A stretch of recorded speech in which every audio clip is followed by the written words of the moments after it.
Everyone has a vice, and this one's mine. Before I met my poetry, my dreams no longer consoled me. I was craving a release, something I didn't even know I needed.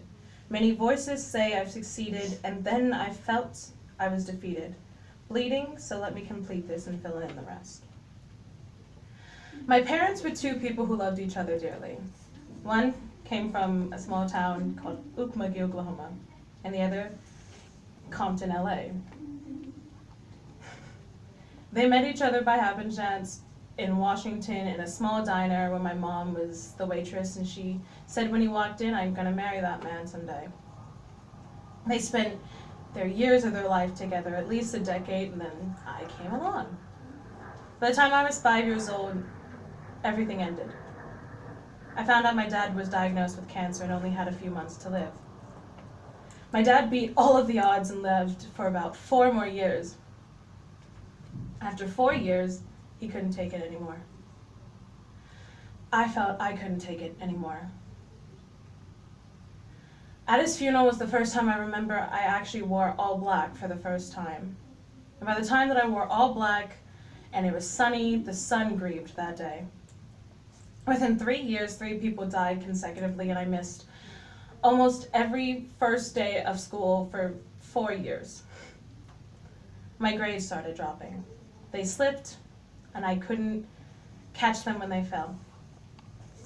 By the time it was soon enough for me to understand that I was grieving, it was too late. I was stuck in a cycle of anger. I couldn't get out of it. I was relentless to the people I cared for, and I didn't know why. No one stopped me and told me I was grieving. Fast forward to high school. My junior year of high school, I was enrolled in a class because I was missing English credits. I went in for spoken word. The first day, our teacher, Marilyn Schumacher, she said, "Forget all of your worries for a little while, just for a little while. And while you're in my room, while you sit in this class, close your eyes. Think of everything that did happen today, bad, good, it doesn't matter. For 10 minutes, I want you to just write. Whatever comes to your mind, write. It can be angry, it can be sad, just write."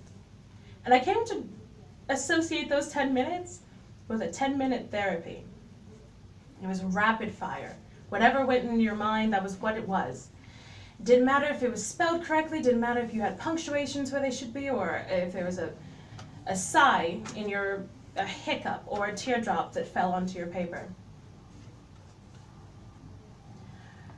I thought of all the times when I went into a different school. I moved from Kent to Federal Way, a completely different ecosystem. Different people, different colors, people I wasn't really aware of, people I wasn't sure of. I did my first spoken word performance aloud in front of a room full of people I wasn't really comfortable with. And I will read to you a slight bit of the first free write I ever wrote. Poetry liked pain, and I had plenty. Lending a heart when mine wouldn't even start, and it was like art in slow motion. Physicality and emotions, devotions to being my savior. It was the pen and the paper. I learned poetry is about documenting our destinations and creating a new place for our imagination, and a place where you can create anything that is possible, anything that you want. And I learned how to categorize what I was feeling in a more productive way, rather than throwing temper tantrums and voicing your opinions in negative ways. Take a pen and a paper, it can be a napkin, it can be anything else that you might need.